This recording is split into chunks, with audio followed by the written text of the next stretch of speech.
সত্যিকার উপলব্ধি যাদের মধ্যে ছিল এবং তারা আল্লাহ পাক সুবহানাহু ওয়া তাআলা তৌহিদের আহ্বানকে তারা যথাযথ বুঝতে পেরেছে। এবং ইহুদিদের তুলনায় খ্রিস্টানদের বিষয়ে বলা হয়েছে যে তাদের মধ্যে একটা নম্রতা আছে, ইহুদিদের তুলনায় কাদের মধ্যে? খ্রিস্টানদের মধ্যে। এবং তাদের ধর্মযাজক যারা আছে ওদেরকে বলা হয়েছে যে এরা অহংকার করে না। এরপরে আরো এক ধাপ এগিয়ে যারা সত্যকে উপলব্ধি করেছে, অর্থাৎ যারা ইসলাম গ্রহণ করেছে আহলে কিতাবের মধ্যে, আহলে কিতাবের যারা ইসলাম গ্রহণ করেছে এর মধ্যে হক উপলব্ধি করার পরে তাদের অনেকের চক্ষু দিয়ে অশ্রু প্রবাহিত হয়েছে। তাফিদু মিনাদ দামি মিম্মা আরাফুল হক, আল্লাহ পাক এই কথাও আলোচনা করেছেন। সুতরাং কোরআনে কারীম কোন না ইনসাফ বা বৈষম্য করণী, কোরআনে কারীম খুব ইনসাফের সাথে কথা বলেছে। কোরআন কারীম একটা শব্দ বারবার ব্যবহার করেছে নিজের সম্পর্কে, আল হক, একদম ট্রু, অ্যাবসলিউট ট্রু, নিরঙ্কুশ সত্য কোরআন, যেখানে প্রতিপক্ষের বিষয়ে কোরআন না ইনসাফ কোনোভাবেই একটা শব্দে কোরআন মারামারি করনি। যেখানে ইহুদি খ্রিস্টানদের ঐতিহাসিক অবাধ্যতার কথা আল্লাহ পাক বলেছেন বারবার, এবং বাস্তবে তাদের অবাধ্যতা আমরাও দেখতে পাচ্ছি, যারা কিভাবে নিজেদের তাওরাতকে বিকৃত করেছে, ইনজিলকে বিকৃত করেছে। তারা দাবি করে তারা খ্রিস্টান, তারা দাবি করে ইহুদি, কিন্তু ন্যূনতম তাদের ধর্মে যে সমস্ত মূল্যবোধ গুলো আছে সেগুলো তারা পরোয়া করে না।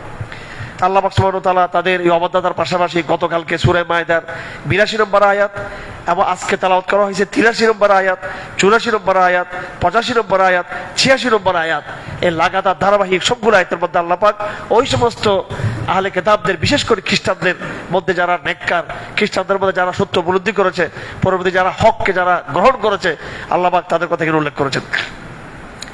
এরপরে সূরা মায়েদা আবার আলোচনা শুরু হয়েছে আহকাম সংক্রান্ত। আমি গতকালকে বলেছিলাম যে সূরা মায়েদা হলো আহকামের ক্ষেত্রে এটা সর্বশেষ আল্লাহর বিধান। সূরা মায়েদার পরে আর বিস্তারিত কোনো, এরপরে আরো দু একটা সূরা আসছে, যেমন সূরা তাওবা, ইজাজার, সূরা নসর। আহকামের ক্ষেত্রে শরীয়তের ডিটেলস যে আহকাম, যেমন সূরা বাকরাতে আমরা পেয়েছি, সূরা নিসার মধ্যে আমরা পেয়েছি, ওই ধারাবাহিকতায় সূরা মায়েদার মধ্যে শেষ আহকামগুলো বয়ান করা হয়েছে। এখানে একটা গুরুত্বপূর্ণ আহকাম 87 নম্বর আয়াত, ইয়া আইয়ুহাল্লাযীনা আমানু লা তুহাররিমু তাইয়্যিবাতি মা হাল্লাল্লাহু লাকুম ওয়া লা তা'তাদু। আল্লাহ পাক সীমা লঙ্ঘনকে মানা করেছেন এবং হারামকে হালাল করা, যেটা সেটাকে হারাম, যেটা সেটাকে হারাম, যেটা সেটাকে হারাম, এটা আল্লাহ পাক নিষেধ করেছেন।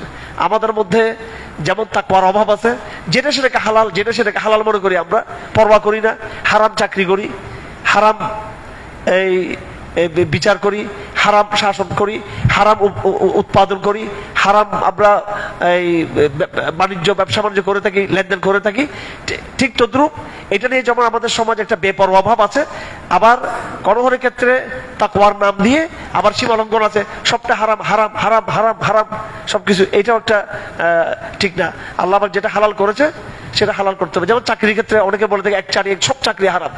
সরকারি সব চাকরি যে একদম একদম অকাট্য হারাম তা না। যেগুলো জনস্বার্থ সংশ্লিষ্ট এবং যেখানে শরীয়তের সরাসরি সীমা লঙ্ঘন নাই, এই অন্যায় বিচার এবং তাগুতের আইন, যে শরীয় আইন বাদ দিয়ে শয়তানি আইন, পাশ্চাত্যের আইন, খোদাদ্রোহী আইনের যে শাসন, বিচারিক ব্যবস্থা, তারপরে সুদ, ঘুষ ইত্যাদি ইত্যাদি আরো যেগুলো অন্যায় রয়েছে, এগুলো বাদ দিয়ে যেগুলো সমাজ কল্যাণমূলক, জনহিতকর, মানুষের স্বার্থ সংশ্লিষ্ট বিষয়গুলো আছে, এই ক্ষেত্রে যদি আলেমরা কারণ পরামর্শ নিই, কিছু কিছু ক্ষেত্রে অবশ্যই অবশ্যই এখানে অবকাশ আছে, কর্মসংস্থান গ্রহণ করার অবকাশ এখানে আছে। তো সাহাবায়ে যুদ্ধের ময়দানে যখন তারা যেতেন, তারা যুদ্ধের ময়দানে অনেক দীর্ঘ সময় থাকতে হতো, তাদের সাথে তাদের স্থিরে থাকতেন না। তখন এই আলাপটা ছিল তাদের মধ্যে আসছিল যে আমরা কি ইয়ে করে ফেলবো, হাদিস শরীফ আছে লাখতাসা ইখতাসা ইখতাসা শব্দ হচ্ছে, অর্থাৎ ইয়ে হয়ে যাওয়া, যেমন নাকি জন্তুর মধ্যে খাসি হয়ে যাওয়া বলো না, অর্থাৎ অন্ডকোষ অপারেশন করে আলাদা করে ফেলা, যাতে মানুষের মধ্যে যৌন যে সেক্স, যৌনের যে চাহিদা, এটা যেন না থাকে। এই ধরনের আরো কিছু হাদিস আছে। ওসমান বিন মজউরের হাদিস, হাদিসের যদি রাসূলুল্লাহ সাল্লাল্লাহু আলাইহি ওয়াসাল্লাম অনুমতি দিলে আমরা কি অবশ্যই আমরা কি করতাম, আমরা নিরপেক্ষ হয়ে যেতাম, আমরা আমাদের পুরুষত্বকে আমরা বিসর্জন দিতাম। হাদিস শরীফে আছে হা রাসূল মানে তাবাত্তুল, রাসূলুল্লাহ সাল্লাল্লাহু আলাইহি সাল্লাম এইভাবে এই নিরপেক্ষ হওয়া অর্থাৎ পুরুষত্ব থেকে নিষেধ করেছেন। এবং বৈরাগ্যবাদ, পরিবারকে বাদ দেওয়া, পারিবারিক সম্পর্ক বাদ দেওয়া, সম্পূর্ণ ইয়ে থেকে বিচ্ছিন্ন হয়ে যাওয়া, এটা রাসূলুল্লাহ সাল্লাল্লাহু আলাইহি ওয়াসাল্লাম নিষেধ করেছেন। তো ইসলামে এক্ষেত্রে কোনো বাড়াবাড়ি নেই। মুফতি ফয়জুল্লাহ রহমতুল্লাহ আলাইহি ওনার ঐতিহাসিক কিতাব লিখেছেন ফয়জুল কালাম, হাদিসের গ্রন্থ, এটা আপনারা দেখবেন ভালো করে। ফয়জুল কালাম দুটো হাদিসের কিতাব, আপনারা যারা আওয়াম ভাইরা আছেন এরা অবশ্যই পড়বেন। একটা হচ্ছে রিয়াদুস সালিহিন আর একটা হচ্ছে ফয়জুল কালাম। রিয়াদুস সালিহিন, ফয়জুল কালাম শুধু হাদিসের কিতাব তা না, এগুলো মোটিভেশনাল একদম হাদিসের সেটআপটা ওইভাবে, যেটা পড়লে আপনার মধ্যে অনেক কিছু নলেজ আসবে। ইমাম নববী রহমতুল্লাহ আলাইহি এবং আমাদের বাংলাদেশের মুফতি ফয়জুল্লাহ রহমতুল্লাহ আলাইহি আমার বড় আব্বা ছিলেন, আমার নামটাও কিন্তু রাখছেন মুফতি ফয়জুল্লাহ। ওনার খুব চমৎকার ফয়জুল কালাম, খুব ছোট কিতাব। তো উনি শিরোনাম করেছেন যে আল ফজিলাতু, সমস্ত ফজিলত মুনহাসিরাতুন ফিল ইত্তিবা, ফজিলত, মহত্ব, মর্যাদা, সওয়াব এগুলো রাসূলের অনুসরণের মধ্যে কি তুমি এগুলো বন্ধ করলা কেন? হ্যাঁ, কে কার? আচ্ছা যাই হোক, আচ্ছা যাক, ওর রোগী থাকলে সমস্যা, অন্যদের আবার কষ্ট হবে। তো এখানে বেশ কিছু হাদিস আসছে। হযরত আনাস থেকে বর্ণিত হাদিস, আবু হুরায়রা আয়েশা থেকে বর্ণিত হাদিস, جاء ثلاث رهط إلى بعض أزواج النبي صلى الله عليه وسلم يسألون عن عباد النبي صلى الله عليه وسلم فلما أخبروا بها كأنهم تقالوها فقال أحدهم أين نحن من رسول الله صلى الله عليه وسلم قد غفر الله له ما تقدم من ذنبه فقال أحد أما أنا أصوم الليل ولا أرقد وقال أحد أما أنا لا أفطر وأصوم الدهر وقال أحد أما أنا فأعتزل النساء فلما جاء رسول الله صلى الله عليه وسلم أخبر بها وقال أنتم الذين قلتم هكذا وهكذا قال أما والله إني لأخشاكم أتقاكم لله أنا ولكني أصلي وأرقد وأفطر وأصوم وأفطر وأتزوج النساء وذلك من سنتي ومن رغب عن سنتي فليس مني। লম্বা একটা হাদিস পড়লাম আমি আপনাদের সামনে, বিরাট এক লম্বা হাদিস। হযরত আনাস বলেন, তিনজন ব্যক্তি রাসূলুল্লাহর কাছে আসছেন, ওনাকে না পেয়ে উম্মাহাতুল মুমিনিন ওনাদের কাছে গেলেন, জিজ্ঞেস করলেন যে আমরা তো একটা জিনিস জানতে চাচ্ছি, রাসূলুল্লাহ কিভাবে ইবাদত করে, আমরা জানতে চাচ্ছি। তো তাদের ধারণা ছিল যে রাসূলুল্লাহ মানে লাগাতার সারা রাত নামাজ পড়েন, মানে এক ফোঁটা মনে ঘুমান না মনে হয়, আর সারা লাগাতার মানে পুরো মাস লাগাতার রোজা রাখেন। তো তারা যখন শুনলেন যে রাসূলুল্লাহ রাতের কিছু অংশ ঘুমান, কিছু অংশ ইবাদত করেন, মাঝে মাঝে রোজা রাখেন, মাঝে মাঝে রোজা রাখেন না, এটা শোনার পরে ওনারা একটু হতাশ হয়ে গেলেন। ওনারা মনে করছেন বাহ্যিক ইবাদত, এটাই মনে হয় বৈরাগ্যবাদ, বাহ্যিক ইবাদত সংসারবিহীন, এটাই মনে সবকিছু। তো একজন বলতে লাগলো যে তারা সবাই বললো রাসূলুল্লাহর সাথে আমাদের তুলনা করা যাবে না, আল্লাহ পাক তো ওনাকে তো সবকিছু ক্ষমা করে দিয়েছেন, কিন্তু আমরা তো সাধারণ মানুষ, আমাদের কত ইবাদত বেশি করতে হবে, রাসূলুল্লাহর চেয়ে বেশি কি করতে হবে, আমাদের ইবাদত বেশি করতে হবে। তো কারণ রাসূলুল্লাহ তো আল্লাহর নিকটতম, ওনার বান্দা, ওনার জন্য আল্লাহ পাক উনি ইবাদত একটু কম করলেও সমস্যা নেই। একটা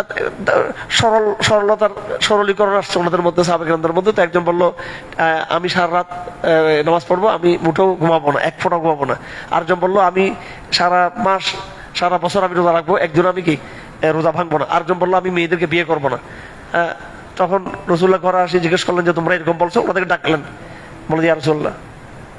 তখন আমাদের নবী বললেন আমা আল্লাহ, আল্লাহর কসম, ইন্নী আখশাকুম ওয়া আতকাকুম লিল্লাহ, আমি তোমাদের মধ্যে সবার চেয়ে বেশি আল্লাহকে ভয় করি, সবচেয়ে বেশি আল্লাহকে ভয় করি, আবার আমি তোমাদের মধ্যে সবচেয়ে বেশি মুত্তাকি। কিন্তু আমি কি করি, আমি রাতের কিছু অংশ নামাজ পড়ি, কিছু অংশ আমি ঘুমাই, আমি মাঝে মাঝে রোজা রাখি, মাঝে মাঝে আমি রোজা ভাঙি। রোজা মানে নামাজ, রমজানের রোজা না, এমনি সাধারণ নফল রোজা। আমি বিবাহ করি, মেয়েদেরকে আমি বিবাহ করি, ওয়াযালিকা মিন সুন্নতি, এটা হচ্ছে আমার সুন্নাহ। ওমান রাগিবা আন সুন্নতি ফালাইসা মিন্নী, যারা আমার সুন্নাহ মতো আমল করে আদর্শ মানবে না তারা আমার উম্মত নয় তারা। তো সুতরাং ইসলাম, ঈমান, এখানে সীমালঙ্ঘন চলবে না, বাড়াবাড়ি চলবে না। এখানে তাকওয়া হচ্ছে যেটা যতটুকু সেটা ততটুকু করতে হবে। হ্যাঁ, তো এটাই আয়াত থেকে বোঝা যাচ্ছে, ইয়া আইয়ুহাল্লাযীনা আমানু লা তুহাররিমু তাইয়্যিবাতি মা হাল্লাল্লাহু লাকুম ওয়া লা তা'তাদু, আল্লাহ পাক যেটা হালাল করেছেন সেটা তোমরা হারাম করে দিও না। এরপরে আল্লাহ পাক কসমের কথা বলছেন, লা ইউআখিযুকুমুল্লাহু বিল্লাগহি ফি আইমানিকুম। কসমের মধ্যে কয়েকটা প্রকার আছে, ইয়ামিনুল লাগও, ইয়ামিনুল গুমুস, ইয়ামিন মুনাআকাদা, হ্যাঁ মিথ্যা কসম খাওয়া, ঠিক আছে আমি এটা করছি আসলে করা নাই। আরটা হচ্ছে মুনাআকাদা, আমি করব, কসম যেটা করব মুস্তাকবেলে যেটা করব বললে সেটা তাকে কসম অবশ্যই করতে হবে, যদি এটা কি হয়ে থাকে, এটা হালাল কাজ হয়ে থাকে করতে হবে, আর হারাম হলে তো অবশ্যই করবে না, হারাম করবে। তারপরে এখানে ইয়ামিনুল লাগও বলতে যেমন আরব বলা ওয়াল্লাহি বিল্লাহি তাল্লাহি, এগুলো আমরা প্রতীকী কথাবার্তার মধ্যে এগুলো ব্যবহার হয়ে থাকে।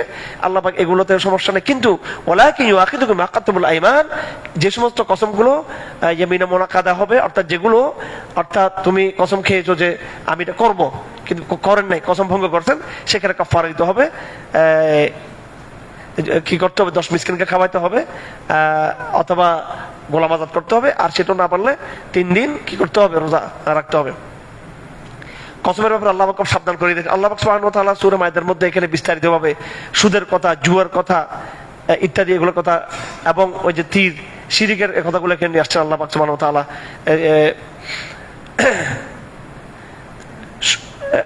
খমরের আয়াত, শরাবের আয়াত ধাপে ধাপে কি নাযিল হয়েছিল। এখানে যে আয়াতটা আসছে সর্বশেষ একদম চূড়ান্ত ভাবে শরাবকে কি করা হয়েছে, নিষিদ্ধ করে দেওয়া হয়েছে। এক্ষেত্রে হাদিসের মধ্যে বিভিন্ন ঘটনা এখানে রয়েছেন। ফাইন তাওয়াল্লাইতুম ফাআলামু আন্নামা আলা রাসূলিল বালাগুল মুবিন। ইসলামের অ্যাক্টিভিজম, এটার বৈশিষ্ট্যটা কি? ইসলামের মূল মেসেজ, মূল চরিত্র হলো মানুষকে পৌঁছে দেওয়া। সূরা মায়েদার মধ্যেও আল্লাহ পাক, অথচ এটা শেষ সূরা, এর আগে কত যুদ্ধ জিহাদের আয়াত নাযিল হয়েছে, তারপর বলতেছে রাসূলদের মূল কাজ হচ্ছে কি দ্বীনের মেসেজটা পৌঁছে দেওয়া, মেসেজটা পৌঁছে দেওয়া। যদি তারা যদি না শুনে তাহলে তোমরা জেনে রাখো রাসূলের দায়িত্ব হচ্ছে আল বালাগুল মুবিন, স্পষ্টভাবে কি করা, পৌঁছে দেওয়া।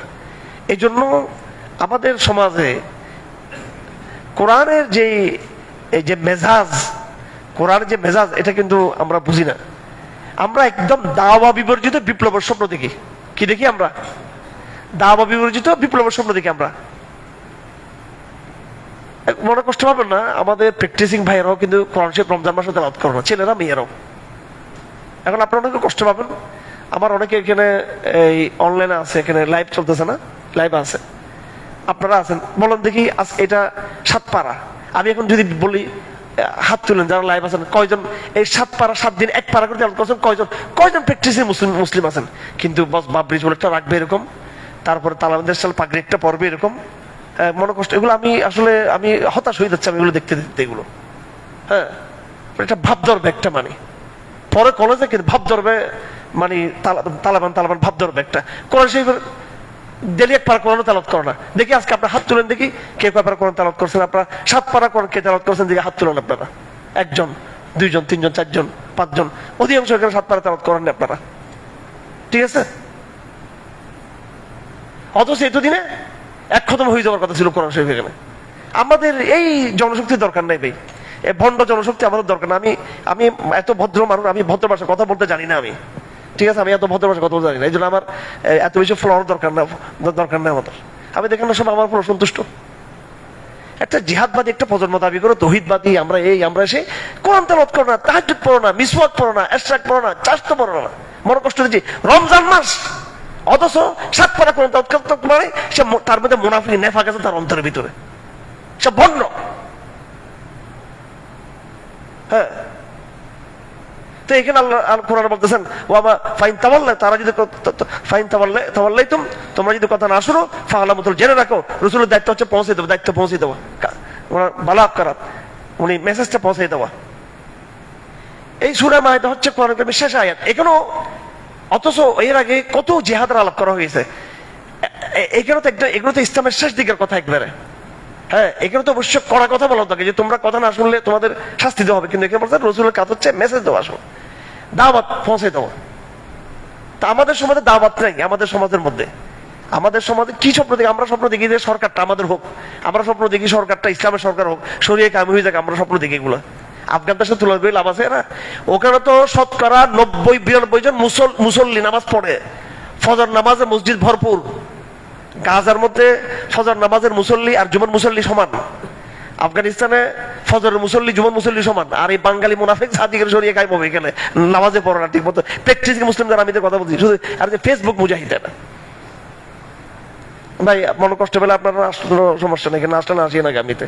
আর আমি তো কোনো ওই ইলেকশনও করবো না যে আমার এখানে আপনাদের ভোট লাগবে, আর আমি তো কোনো এরকম দান দাবাজ বক্তাও না যে আমার এখানে হাদিয়া লাগবে, আপনারা আমার দাবাত দিবেন না। আমার একটা বক্তি যাবো না, সামনে সব মাহফিল ক্যান্সেল করে দিব, সামনে সামনে তরবিয়ত মজলিসও করবো না।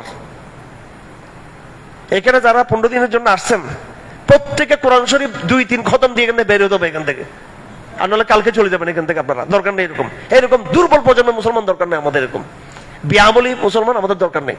এই আশ্চর্য হয়ে গেছে, এই হুজুর এগুলো লাইভে এগুলো কেন, লাইভে যারা শুনতেছে এদেরকে বলতেছি, আমরা এদেরকে বলতেছি, একটা বিয়ামলি প্রজন্ম। আমরা কাদের থেকে আমরা দোষ দিচ্ছি? আমলাদের দোষ দিচ্ছি, রাজনীতিবিদদের দোষ দিচ্ছি, আওয়ামী লীগের দোষ দিচ্ছি, বিএনপির দোষ, পুলিশের দোষ, অমুকের দোষ, তমুকের।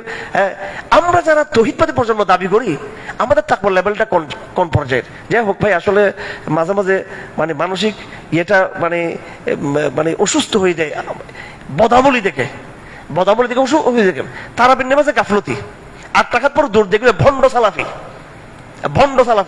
8 টাকার পর দৌড় দেয়। তুমি 8 টাকাত পড়ো সমস্যা নাই, 8 টাকাত আবু বকরের মতো পড়ো, উমরের মতো পড়ো, আলীর মতো পড়ো, উসমানের মতো, হযরত আয়েশার মতো পড়ো। 8 টাকাত পড়বা, রাত 1টা পর্যন্ত পড়ো লাগাতার, কথা ঠিক কিনা? এক রাকাতে এক পারা পড়ো সাহাবাদের মতো, তাহলে আমার কোনো আপত্তি নেই, 8 টাকাত পড়তে আপত্তি নেই। হ্যাঁ, 1-1.5 ঘন্টা তারাবির নামাজ এখানে এটা হুড় করে চলে যায় 8 টাকাত পড়ে, ভণ্ডামি, আমলের কমতি। আরেকটা কি, বিতির নামাজ 1 রাকাত, আরেক ফাইজলামি, আরেক শয়তানি। এগুলা বিতির নামাজ 1 রাকাত কোথাও নেই, বিতির নামাজ 1 রাকাত। আমি একদম চ্যালেঞ্জ করতেছি এখানে, 1 রাকাত বিতির নামাজ কোথাও নেই এখানে, 1 রাকাত বলে বিতির নামাজ।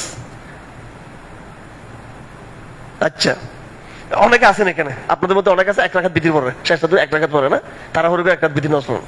আচ্ছা, যাই হোক, তো এখানে এত আলোচনার পরও, এত কথা আসার পরে এই আল্লাহ পাক বলতেছেন ইন্নামা আলা রাসূলিল বালাগুল মুবিন। এটা সূরা মাইদা, কোরআন শরীফের একদম শেষের দিকে।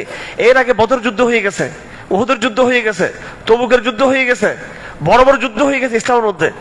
হ্যাঁ, একদম ইসলাম শেষ দিকে, এখন একদম ইসলাম চূড়ান্ত বিজয়ের দিকে যখন ইসলাম যাচ্ছে, তখনই তখনও আল্লাহ পাক বলতেছে কি, রাসূলের মূল কাজ হচ্ছে কি? তাবলীগ। রাসূল মূল কাজ কি? দিনের দাওয়াত দেওয়া।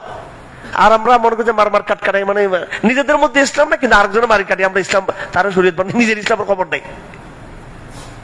মুত্তাকি একটা জমাত ছাড়া, ইমানদার জমাত ছাড়া, মুজাহিদ একটা জমাত ছাড়া কোনোদিন এই দেশে ইসলাম বিজয় হবে না।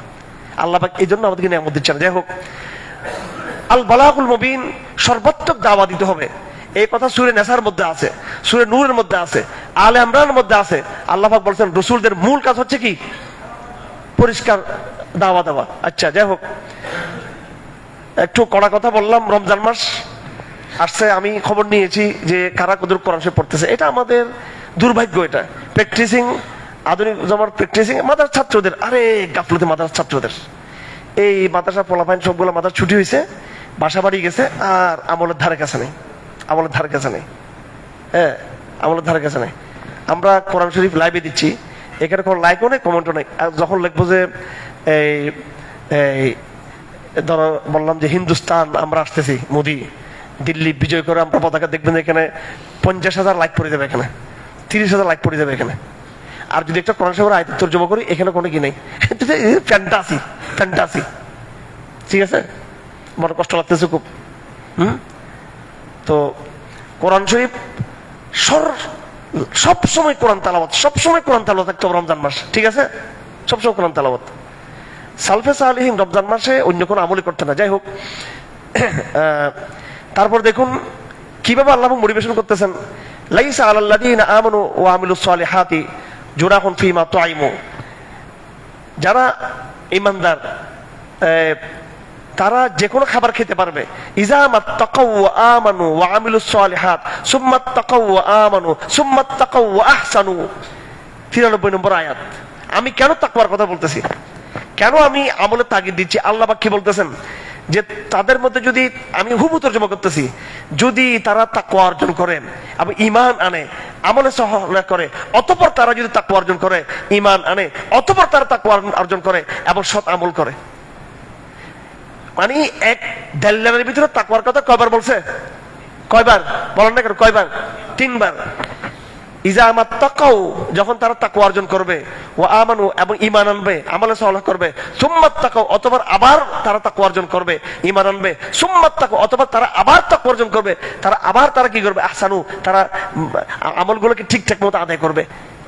তাকওয়ার কথা কয়বার বলছে এখানে? তাকওয়া করো, আবার তাকওয়া করো, আবার তাকওয়া করো।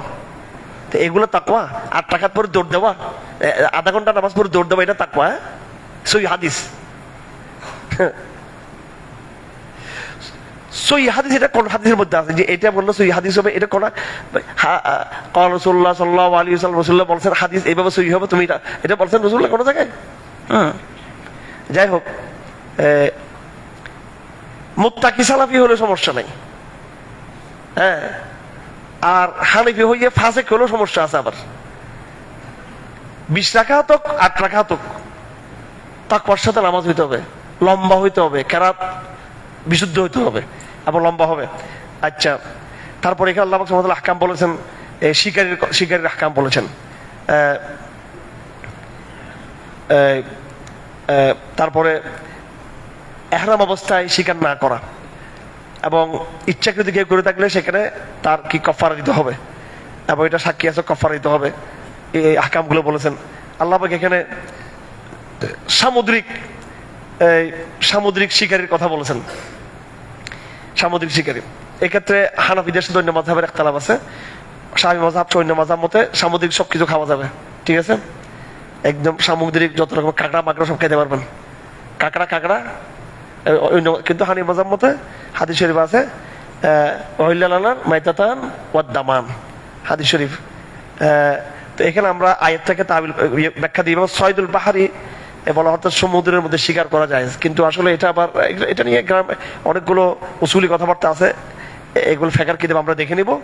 তো সামুদ্রিক শিকার জায়েজ আছে। এখানে সামুদ্রিক শিকার বলতে মাছ বোঝানো হয়েছে। অন্য মাযহাবে আরো কি আছে? এটা হ্যাঁ, আরো একটু এটা প্রশস্ত বিধানটা, এখানে মাছ ছাড়া অন্য কিছু খাওয়া যাবে। আবার বাংলাদেশের হানিফিদেরকে ওরা ধরো যে তোমরা ঠিকই তো কাঁকড়া খাও, কাঁকড়া খাও না, কিন্তু এটার বংশধরটা খাও। এটা হচ্ছে কি?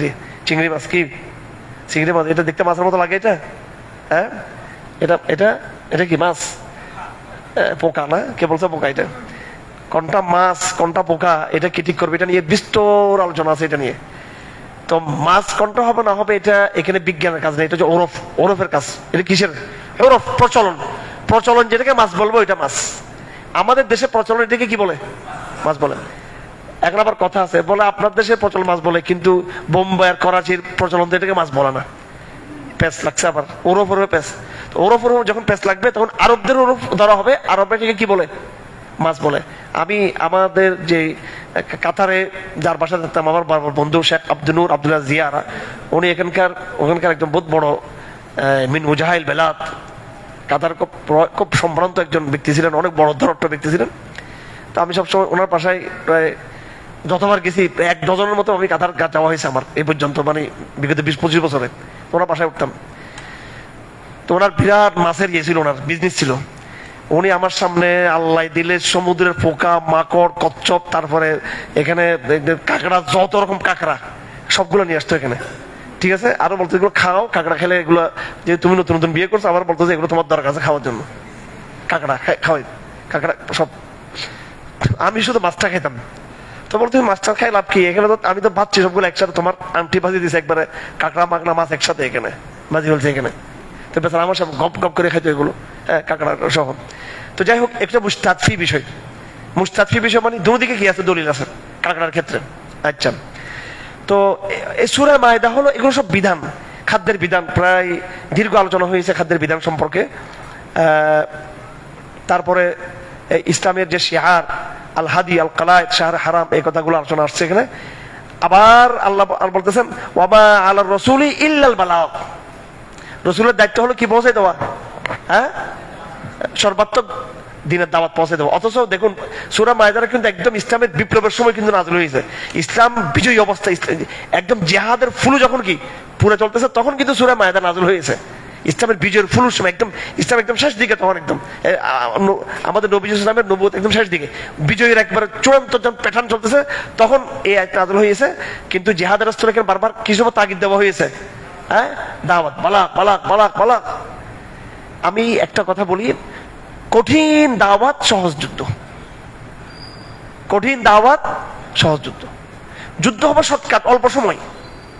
যুদ্ধটা আমাদের কাম্য না, এটা অল্প সময় এটা হয়ে যাবে। এটা আপনি যখন ব্যাপক তখন দাওয়া হবে, পুরো তখন আপনার জন্য জিহাদ করে চূড়ান্ত শত্রুকে পরাজিত করে আপনার জন্য সহজ হয়ে যাবে এটা। কারণ দাওয়াতের মাধ্যমেই তো শত্রু অর্ধেক কি হয়ে যাবে, ইসলামের দিকে সে মোটিভেশন হয়ে যাবে। আচ্ছা, তারপর আল্লাহ পাক দুটো শব্দ আনছেন, খাবিস এবং কি তয়্যিব। খাবিস এবং তয়্যিব, খাবিস এবং তয়্যিবের কোরআন কারীমে কিছু হারাম মেনশন করা আছে। আদ্দাম ওয়াল খামার, খিনজির, শুকুর, মরা, রক্ত মেনশন করা আছে। আর শব্দ আরেকটা শব্দ আছে আল খাবিস। আল খাবিস বলে আরো, যেমন কি বিড়ালকে খেতে পারবেন আপনি, বিড়াল কথা কোরআন শরীফে নাই। কুকুরের কথা এখানে কোরআন শরীফে নাই। কিন্তু আল খাবিস বলতে সাপ, সাপ হারাম, এ কথা কোরআন শরীফে নাই। কিন্তু যখন আল খাবিস যখন বলছে, এটা কি এখানে কি চলে আসছে এখানে।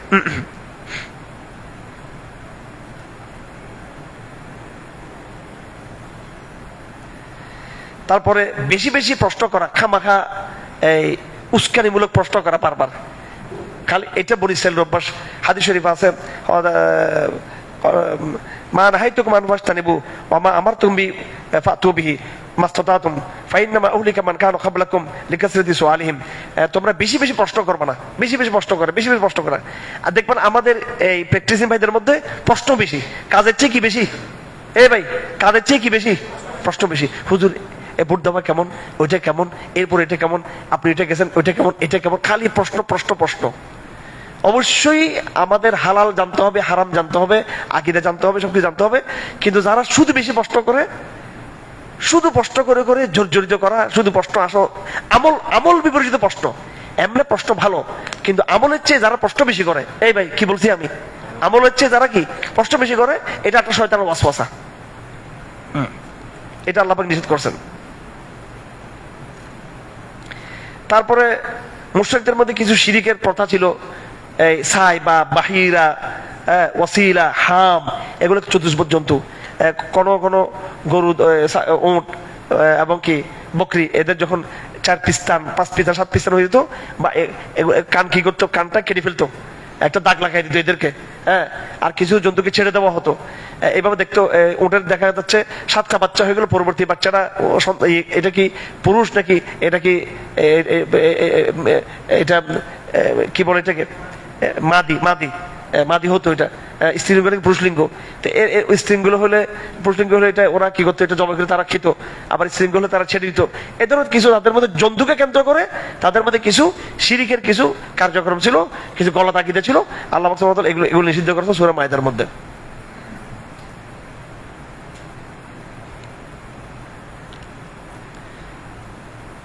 সূরা মায়দা শেষ হয়েছে ঈসা আলাইহিস সালামের আলাপ দিয়ে। কি দিয়ে? ঈসা আলাইহিস সালামের আলাপ দিয়ে শুরু, ঈসা আলাইহিস সালাম আলাপ দিয়ে। এবং ঈসা আলাইহিস সালামের একটা ঘটনা, মায়দা, ওনারা একটা আশা করছিলেন যে আপনি একটা আমাদের আল্লাহর একটা নিদর্শন দেখান। তখন আল্লাহ একটা মেহমানদারি করছিলেন, একদম খুব জান্নাতি মাছ মাংস দিয়ে বিরাট মেহমানদারি করছিলেন। আল্লাহ বলছেন ঠিক আছে, আমি মায়দা নাযিল করবো, ঠিক আছে, কিন্তু এরপর নাফরমানি করলে আমি তাদেরকে ধ্বংস করে দিব। এবং ঈসা আলাইহিস সালামকে আল্লাহ পাক জিজ্ঞেস করবেন যে তুমি কি শিরিক করতে বলছিলে, কিয়ামত দিন জিজ্ঞেস, তো আল্লাহ উনি বলবেন না, আমি তো সেটা বলি নাই। ঈসা আলাইহিস সালামকে জিজ্ঞাসাবাদ করা হবে, ঠিক আছে, জিজ্ঞাসাবাদ করে ওনার থেকে জাস্ট এটা একটা কজ তৈরি করা হবে। যারা তাকে খোদা হিসেবে স্বীকার মানত তাদের বিরুদ্ধে একটা ওনাকে সাক্ষী হিসেবে আনা হবে। তো আল্লাহ পাক সুবহানাহু ওয়া তাআলা শেষ পর্যন্ত এই সাদিকিনদের কথা বলে এই আয়াত শেষ করেছেন।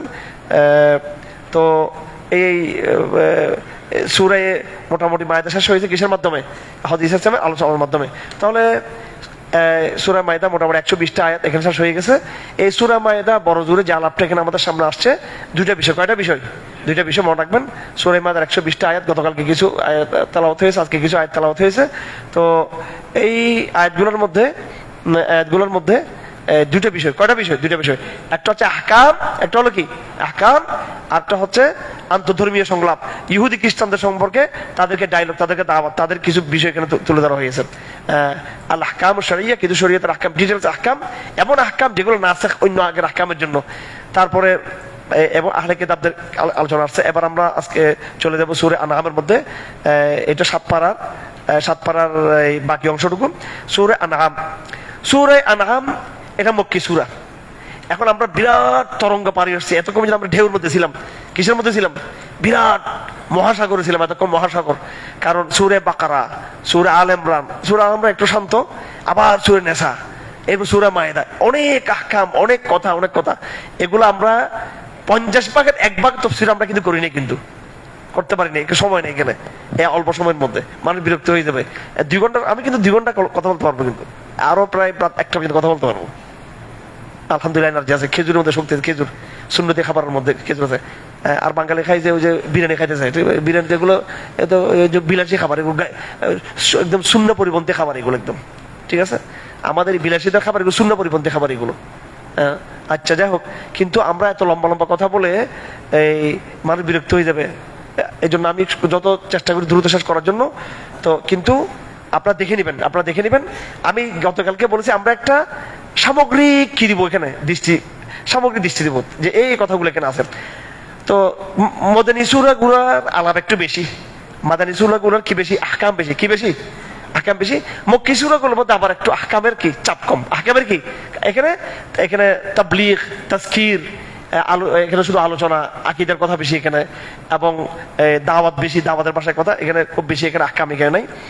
তো মোটিভেশনাল মক্কি সূরাগুলো হচ্ছে কি অনেকটা মোটিভেশনাল সূরা। তা আল্লাহ পাক শুরু করেছেন এইভাবে সূরা নাম, বিসমিল্লাহির রহমানির রহিম, আলহামদুলিল্লাহিল্লাযী খালাকাস সামাওয়াতি ওয়াল আরদা ওয়া জাআলাজ যুলুমাতি ওয়ান নূর সুম্মাল্লাযীনা কাফারু বিরাব্বিহিম ইয়াদিলুন هو الذي خلقكم من طين ثم قضى أجلا وأجل مسمى عنده ثم أنتم تمترون وهو الله في السماوات وفي الأرض يعلم سركم وجهركم ويعلم ما تكسبون وما تأتيهم من آية من آيات ربهم إلا كانوا عنها معرضين فقد كذبوا بالحق لما جاءهم فسوف يأتيهم أنباء ما كانوا به يستهزئون। আল্লাহ পাক এইভাবে মোটিভেশন করছেন। এগুলো আপনার তরজমা দেখে নিলে হবে, ভালো করে দেখে নেবেন। ওয়ালাউ নাযালনা আলাইকা কিতাবান ফি কিরতাসিন ফালামাসুহু বিআইদিহিম লাকালাল্লাযীনা কাফারু ইন হাযা ইল্লা সিহরুম মুবিন ওয়া ক্বালু লাউলা উনজিলা আলাইহি মালাক লাউ আনজালনা মালাকান লাকুদিয়াল আমরু সুম্মা লা ইউনজারুন। কেন আল্লাহ পাক ঘন ঘন নিদর্শন নাযিল করতেন না? কাফেরদের পক্ষ থেকে বারবার একটা চাপ সৃষ্টি করা হতো, আপনি যদি রাসূল হয়ে থাকেন আপনি আলামত, আপনি কি অলৌকিক ঘটনা দেখেন। এই আলাপটা বড় জরুরি। বর্তমানে আমাদের বাংলাদেশের প্রান্তিক সমাজে, মূর্খ সমাজে, তারা অলৌকিক নিদর্শন, যতক্ষণ আপনি অলৌকিকতা থাকবে না, আপনার গলায় সুর থাকবে না, আপনি গল্প কাহিনী বলবেন না, যতক্ষণ আপনি অলৌকিক কাহিনী বলবেন না, ততক্ষণ আমরা বিশ্বাস করবো না। ঠিক আছে? আপনাকে কুমিরের পিঠের উপর করে পদ্মা নদী পার হইতে হবে, আপনাকে পুকুরের মধ্যে কি যায় নামাজ বিছিয়ে আপনাকে কি করতে হবে, নামাজ পড়তে হবে। হ্যাঁ, আপনাকে এরকম, আপনি আসার পরে তাফসীর করছেন কোথায়? হ্যাঁ, লালখান বাজারে। এরপরে আপনি বাইতুল মুকাদ্দাসে রাত্রেবেলা গিয়ে, হ্যাঁ, আফ্রিকার জঙ্গলে ওই যে এক বক্তা বলছিল, যাই হোক, এখানে এসে আবার ফজর নামাজ আবার এখানে পড়বেন, এরকম করতে হবে আপনাকে। তখন মানুষ বিশ্বাস করে হুজুর কি অনেক বড় আধ্যাত্মিক ব্যক্তি, অনেক বড় আধ্যাত্মিক ব্যক্তি। এই যে ইসলামী দাওয়াতকে অলৌকিক ঘটনার সাথে যুক্ত করে দেওয়া, এটাকে মানদণ্ড মনে করা। কারামাতুল আউলিয়া হাক্কুন, এটা আকীদার অংশ। নবীদের মুজিজা যেমন সত্য, আউলিয়াদের কারামতও সত্য। যুগে যুগে কিয়ামত পর্যন্ত, আগে যেমন নবীদের মুজিজা ছিল, কিয়ামত পর্যন্ত আউলিয়াদের কি থাকবে? কারামত থাকবে, অবশ্যই কারামত থাকবে। কিন্তু কারামত এটা মাপকাঠি নয়। এটা কি না? মাপকাঠি না, এটা মাপকাঠি না কোনোভাবে। এটা আধ্যাত্মিক সাধনার মাধ্যমে কাফেররা করতে পারে, সেটা ইস্তেদরাজ বলা হয়, তাদেরটা ইস্তেদরাজ বলা হয়। কাফেরদের পক্ষ থেকে অলৌকিক কোনো কিছু সাধনার কারণে আসলে সেটাকে বলা হয় কি? ইস্তেদরাজ এটাকে। আর এটা যদি ওলিদের পক্ষ হয়ে থাকে, ইমানদার, সেটাকে কারামত। এটা যদি নবীদের পক্ষ হয়ে থাকে সেটাকে মুজিজা। এমনকি মুজিজাও কোনো এটা কিনা মানদণ্ড না। মানদণ্ড হচ্ছে নবুয়ত নিজেই মানদণ্ড। আল্লাহ পাকের কোরআন নিজেই মুজিজা, কিন্তু কোরআনকে কাঁপতেছে না কিরকম? তো কোরআন কিরকম মুজিজা? কোরআনকে জ্বালাই দিলে জ্বলবে কিনা? এটা কোরআন জল এটা নাউজুবিল্লাহ, কোরআনকে বিমান থেকে ফেলে দিলে পড়বে কিনা উপর থেকে পড়ে যাবে, এটা স্বাভাবিক। আর কোরআনকে মরা মানুষের বুকে রাখলে মরা মানুষ জিন্দা হয়ে যাবে, এটা তো কোরআন কেমন মুজাজা? কই কোরআন মুজাজা কেমনে? কোরআন তো কিছু কোরআন মুজাজা হচ্ছে এটা নেগেটিভের মুজাজা। এটা হচ্ছে কোরআন কি মুজাজা আপনাকে দেখাই। মুসা আলাইহিস সালামের লাঠি এখন কোথায় আছে? তাওরাত কোথায় আছে? ইসলাম ১৫০০ বছর যাওয়ার পরও কি ওই কোরআন, ওই সালাত, ওই উমরা, ওই হজ, ওই জিহাদ, ওই পারিবারিক সিস্টেম আছে কিনা? একমাত্র ইসলাম যেটা টিকে গেছে, যেটা কি এটা কোরআন মুজাজা। কোরআন নিজেই মুজাজা। এটা হচ্ছে কোরআন আমার আপনার বিদ্যুৎ দিয়ে কোরআন মুজাজা। সাস্টেনিটি এটা হচ্ছে কোরআন মুজাজা। কথা বুঝতেছেন? টেকসই কোরআন, টেকসই কোরআনটা। অথচ এই ঈসা আলাইহিস সালামের মুজাজাটা দৃশ্যমান, মরা মানুষের গায়ে হাত দিয়েছে জিন্দা হয়ে গেছে, ঠিক আছে?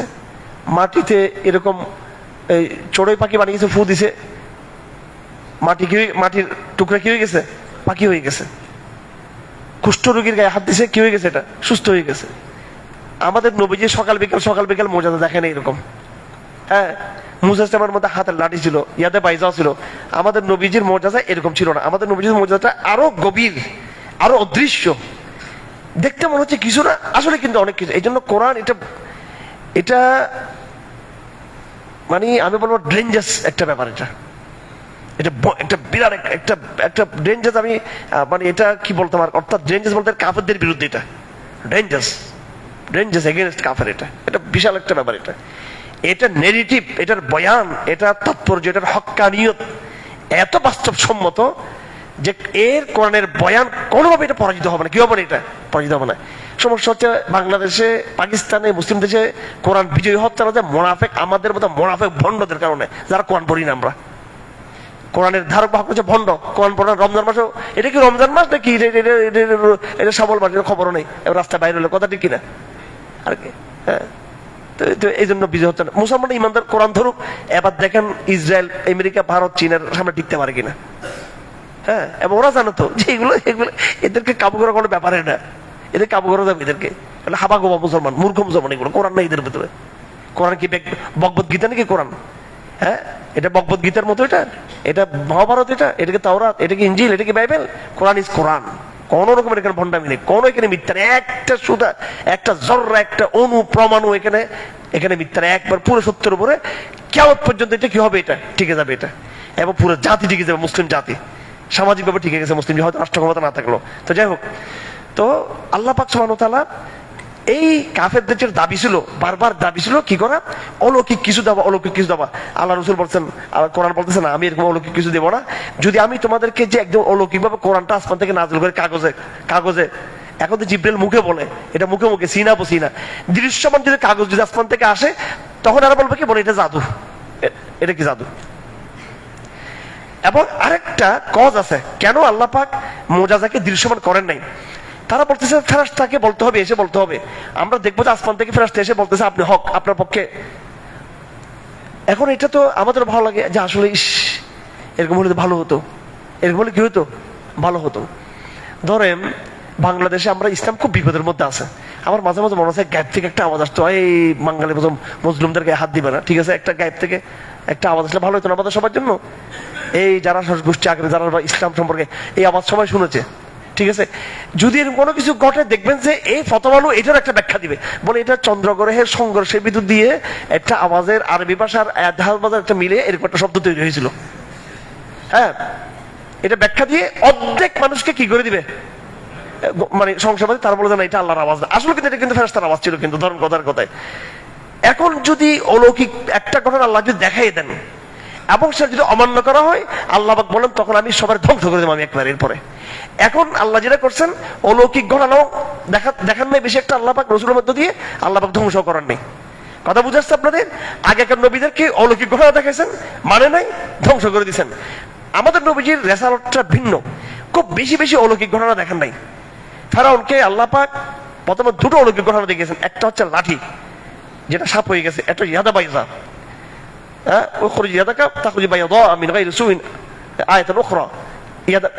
সাদা মুসা ইসলামের হাত, এটা এরপরে তিসা আয়াতিন বাইয়িনাত, টোটাল 9টা আয়াত, 9টা কয়টা মুজিজা কাকে দেখানো হয়েছে? ফেরাউনকে দেখানো হয়েছে।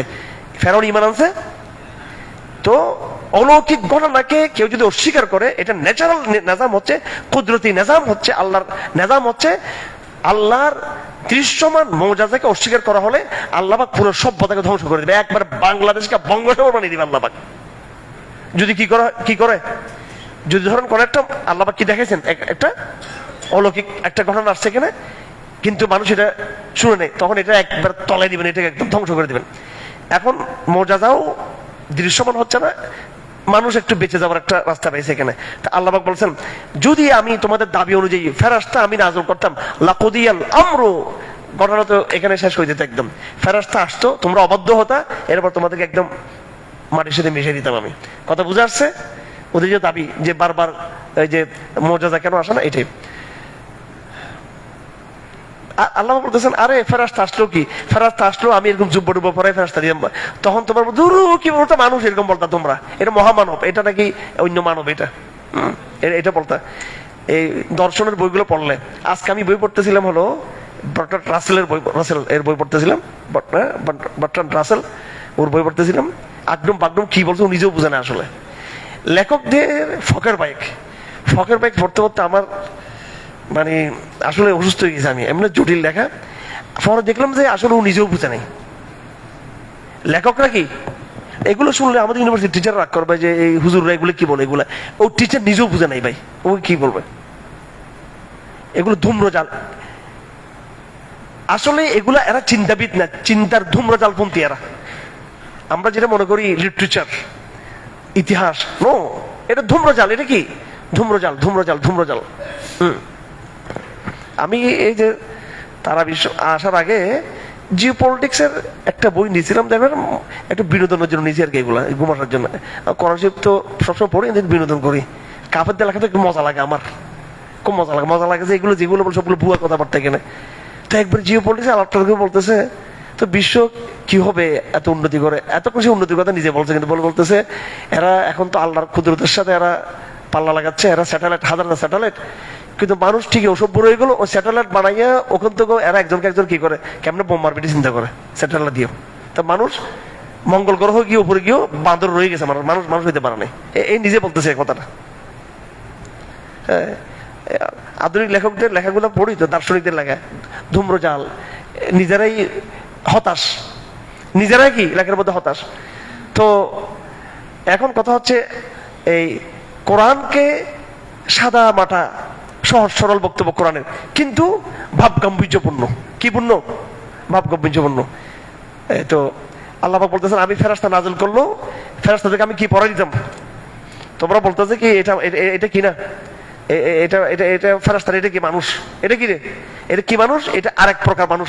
তো আমি দর্শন বইয়ের মধ্যে পড়তেছিলাম মানুষের সেপিয়ান্স, তারপরে তোমার আপায়া, তারপরে কি এই যে কত নাম, মানে আমাদের বংশধররা নাকি এগুলো নাম ছিল। আমাদের যারা 1 লাখ বছরের আমাদের আব্বা যিনি আর কি, আমাদের যিনি 1 লক্ষ বছর 2 লক্ষ বছর আব্বা যিনি, তিনি এরকম ছিল, একটা লেজ ছিল আমার আব্বার 2 লাখ বছর আগে। যিনি আমার দাদা, ওনার লেঞ্জা ছিল একটা, ওনার এরকম। এগুলো বিজ্ঞান, এগুলো আমাদের, এগুলো পরে ছুটেট বুটেট, আমরা শিক্ষিত, আমরা প্রফেসর, আমরা আধুনিক শিক্ষা শিক্ষিত। আমার দাদার 2 লাখ বছর আগে লেখ ছিল, আমি শিক্ষিত। হ্যাঁ, বিনোদন, এগুলো হচ্ছে কি বিনোদন। তো কোরআন বলে দিছে জন্য, ভাই তোরা যে বলতেছে অলৌকিক অলৌকিকতা দেখে আমি ফেরেশতা একটা পাঠাইলে ওইটা তোরা বানাই দিয়ে এটা আর একটা কল্প কাহিনী, ওইটা ফেরেশতারা নিয়ে তারা কি করতো বলে, এটা মানবের মধ্যে, এটা একটা অন্য জাতের মানব, এটা আসমান থেকে যাইতে পারে, এটাও ফেরেশতা না বলতো কিনা। আল্লাহ বলতেছেন তোমরা ঠিকই, তাকেও তোমরা মানতা না। সুতরাং মানুষের অবাধ্যতার কোনো কি নাই, শেষ নাই, কোনো শেষ নেই। এইভাবে আমরা দেখে নিব এই শেষ পর্যন্ত সূরা নামের।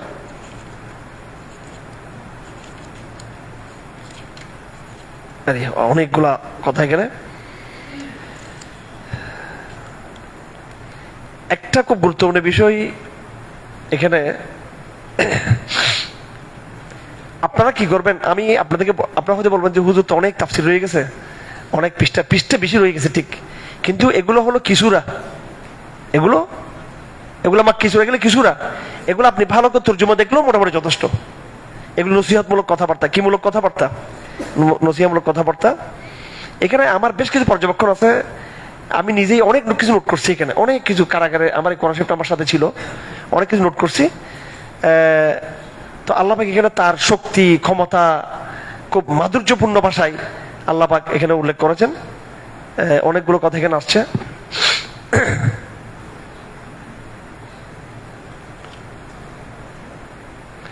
এগুলো আপনার তর্জমা দেখে নেবেন তো সবাই, যে পারা যেদিন পড়া হবে ওইটা ভালো করে দেখে নেবেন। তারপর আল্লাহ পাক সাহায্যের ওয়াদা দিয়েছেন, এই যুগে যুগে প্রত্যেক যুগে যুগে নবীদেরকে মিথ্যা সাব্যস্ত করা হতো, কিন্তু আল্লাহ পাক কি করেছেন, নবীদেরকে কি করেছেন, সাহায্য করেছেন। এটাকে আমার আন-নাসরুল মাউদ, ও তাহলে অবশ্যই আমরা সাহায্যের কি ওয়াদা প্রাপ্ত। এটা সূরা আনআমের আয়াত নম্বর 33 এবং 34। তারপর আল্লাহ পাক বলতেছেন, পৃথিবীতে যত জন্তু আছে, পাখি আছে, তোমরা যেমন একটা প্রজাতি, একটা তারাও কিন্তু একটা কি তারা একটা জাতি, প্রজাতি, এমন আমসালুকুম, তোমাদের মতো, কিয়ামতের দিন সবার হিসাব নিকাশ হবে। হ্যাঁ, প্রজাতিগুলো, জীব জন্তু যেটা জুলুম করছে সেটা তাদেরকে কিয়ামতের দিন কিন্তু কি করা হবে, শাস্তির আওতায় আনা হবে কিন্তু। হ্যাঁ, একটা গরু আরেকটা গরুকে শিং মারলেও সেটা কিন্তু কিয়ামতের দিন কি হবে, বিচার হবে কিন্তু। আচ্ছা, তারপরে এখানে প্রাকৃতিক আযাব, করোনার সময় আমরা এই আয়াতগুলো বলেছিলাম। আল্লাহ পাক কোন খুব গুরুত্বপূর্ণ সেনসিটিভ আয়াত, আয়াত নম্বর 40, 41, 42, 43, 44, 45, 44, 45,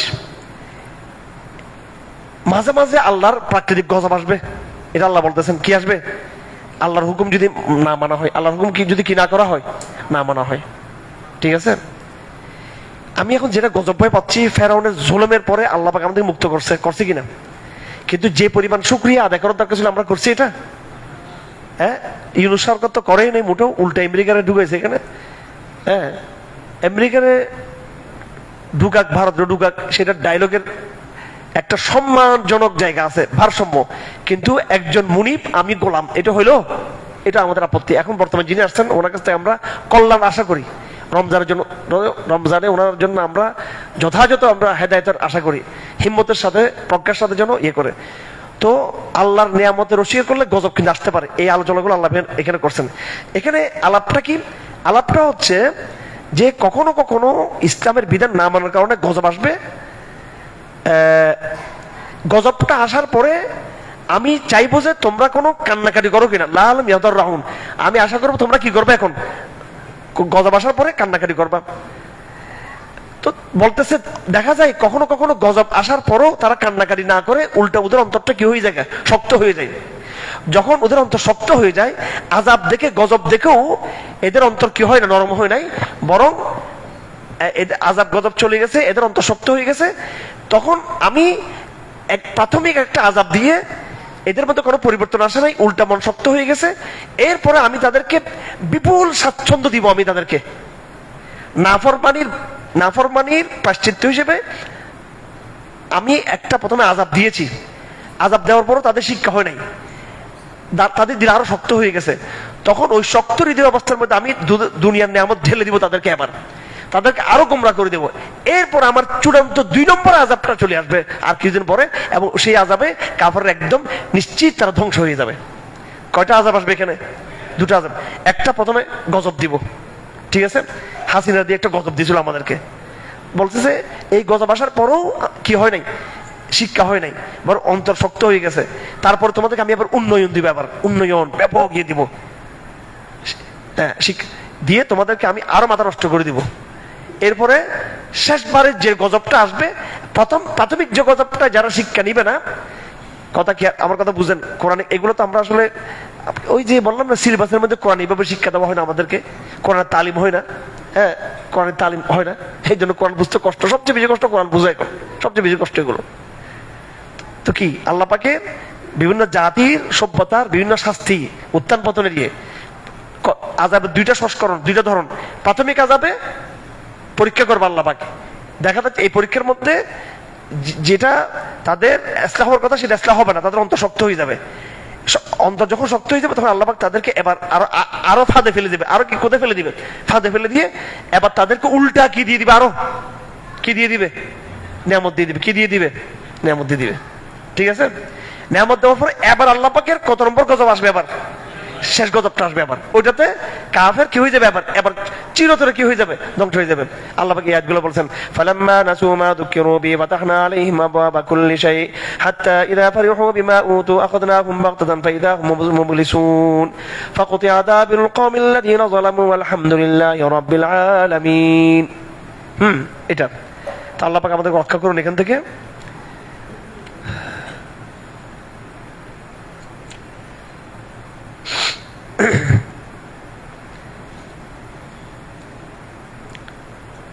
দ্বীনের পথে যারা থাকে তারা একটু অসহায় থাকে। তারা কি থাকে? অসহায় থাকে। আমরা বড় লোকদেরকে ফুলের মালা দিই, ঠিক আছে?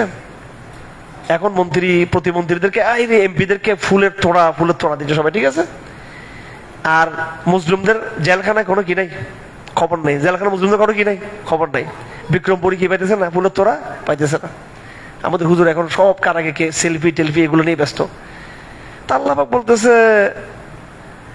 হে নবী মুহাম্মদ সাল্লাল্লাহু আলাইহি ওয়াসাল্লাম, খবরদার সকাল বিকাল যারা আল্লাহ জিকির করে তাদেরকে ভাগাই দিবেন না, আপনি বড় এদের সাথে থাকবেন। এবং সূরা কাহফের মধ্যে এটা আছে, কিছু লোক ধনী বড় এলিট আর কিছু লোক গরিব, এটা দিয়ে আমি তোমাদেরকে কি করি? আমি তোমাদেরকে পরীক্ষা করি, এটা আমার পরীক্ষা। ঠিক আছে, এইভাবে অনেকগুলো আয়াত এখানে আছে। তো আমরা মোটামুটি সূরা আনআমের এই দাওয়াতের ভাষায় আল্লাহ পাক আমাদেরকে এখানে অনেকগুলো কথা বলেছেন।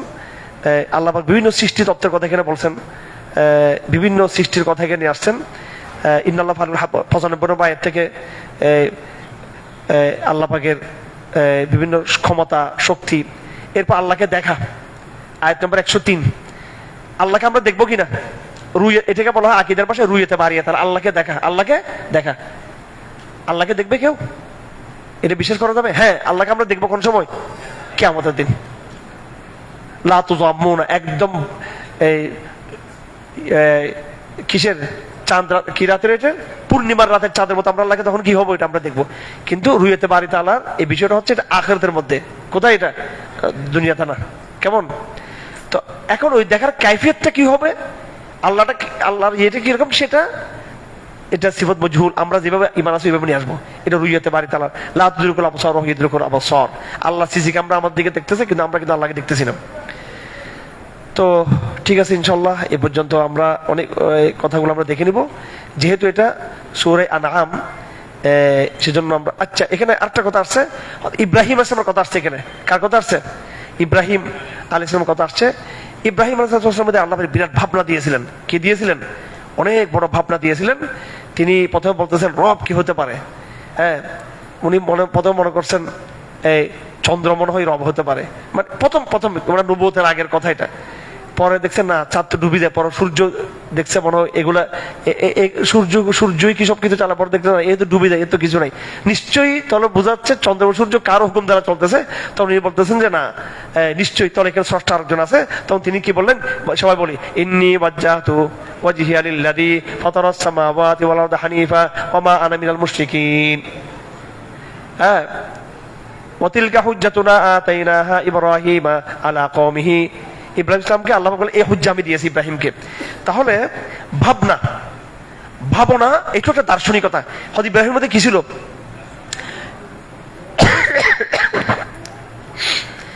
ইব্রাহিম ভাবনা করেছেন, ভাবনা করে ওনার মন সরল ছিল, আল্লাহকে পেয়ে গেছেন। কবি সাহিত্যিকদের মধ্যে ভাবনা ছিল কিন্তু আল্লাহকে পায় নাই, কারণ তাদের মনের মধ্যে কি ছিল? খায়েশ ছিল। রবীন্দ্রনাথ ঠাকুর সেও কিন্তু বলতো এই মহাকাশ মহাকাল মহাজগতে ভ্রমি আমি, বিশ্বে ভ্রমি। কাছাকাছি চলে গেছিল রবীন্দ্রনাথ। কি মহাকাল মহাজগৎ মহাকাশে আমি বিশ্বে ভ্রমি আমি গেছিল কিনা কাছাকাছি? ওই ইব্রাহিম এই মহাকাল মহাজগৎ মহাকালে মহাকাশে আমি ভ্রমি বিশ্ব আল্লাহ, এগুলো একটু বুঝতে চাচ্ছিল, কিন্তু তার তো জমিদারি লাগবে, তার আরো যেগুলো আছে বললাম না, এগুলো ঠিক আছে, খ্যাতি লাগবে, কবিতার লাগবে, পাই না এগুলো। হ্যাঁ, এই জন্য আল্লাহ পাক আমাদের হৃদয়টাকে রবীন্দ্রনাথ ঠাকুর মার্কার হৃদয় না বানাক, ইব্রাহিম ওনার হৃদয় দান করুক। যে দার্শনিকতা সাহিত্যিক কবিদের মধ্যে ছিল, ওই দার্শনিকতা ইব্রাহিমের মধ্যে ছিল, কিন্তু সেটা একদম ইমানি দার্শনিকতা, সেটা একদম তাৎপর্যপূর্ণ দার্শনিকতা। এরা এটা মনের নিষ্কলুষ মন, দুনিয়ার প্রতি লোভ ছিল না, সত্যিকার সত্যের অনুসন্ধান। ভাইরা আমার, দুনিয়াতে অনেক কবি সাহিত্যিকরা আল্লাহকে চিনতে পারছেন, কিন্তু আল্লাহকে মানে নাই। আল্লাহকে ঠিকই তারা কি বুঝতে পারছে, কিন্তু কি রবীন্দ্রনাথ ঠাকুর ঢাকা ইউনিভার্সিটি আসছিল, তো বলছে আপনি স্রষ্টাকে মানেন? তো বলছে আমি কখনো কখনো স্রষ্টার অস্তিত্ব পাই, এরকম বলছে সে। মানে কখনো কখনো এটা কি শব্দ আবার এটা? ও দুনিয়ার মৌজ মস্তি করতে হবে। আমি প্রায় দার্শনিকদের বই পড়ে দেখছি, এরা আল্লাহকে পেয়েও তারা পেল না, কারণ ওই দুনিয়ার কি মোহ। ইব্রাহিমের মধ্যে কোনো কিছু মোহ ছিল না। আল্লাহ বলছেন বতিলকা হুজ্জাতুন ইব্রাহিম। ইব্রাহিম ইসলামের উপর যখন বিভিন্ন আপদ বিপদ আসছেন, ওনাকে বলছেন তোমার ভয় লাগে না? তুমি যে পুরো শাসক গোষ্ঠী তোমার বিরুদ্ধে, জনগণ তোমার বিরুদ্ধে, ভয় লাগে না? তখন উল্টা তিনি কি বলছেন, তোদের ভয় লাগে না, তোরা আল্লাহর সাথে শিরিক করস? এই ঠিক আছে নাকি না? আজকে আমরা ভয় পাই আমেরিকা, ভারত সরকার, গোয়েন্দা সংস্থা। আল্লাহু আকবার, উল্টা বলবো যে তোমাদের ভয় লাগে না, মহান আল্লাহ তাকায় আছে, শেষ খেলা উনি খেলে দিব তোমাদেরকে, শেষবার উনি ধরে ফেলবো তোমাদেরকে, ঠিক কিনা? নাচতে থাকবা, খেলতে থাকবা, উঠতে থাকবা, শেষ ধরা কিন্তু আল্লাহ ধরে একবার নিশ্চিন্ন করে দেবো তোমাকে, কথা ঠিক কিনা? আল্লাহ এটা বলছেন। ইব্রাহিম ইসলামকে যখন এটা ভয় লাগানো হচ্ছে, উনি বলতেছেন ওয়া কাইফা আখাফু মা আশরাকতুম ওয়া লা তাখাফুন আন্নাকুম আশরাকতুম বিল্লাহ। হ্যাঁ, আমি কেন ভয় করব তোমাদের শিরকদেরকে, তোমাদের অথচ ভয় করার কথা কি? তারপর বলছেন ফাইউল ফারিকাইনা হাক্কু বিল আমান, দুই গ্রুপ, আমি তৌহিদবাদী, আমার কাছে তোমরা ভয় লাগাচ্ছ, আর তোমরা মুশরিক দাপট দেখাচ্ছ, দেখলাম কার নিরাপত্তা সাস্টেন করে আমি দেখে নিব। কে বলছে? ইব্রাহিম।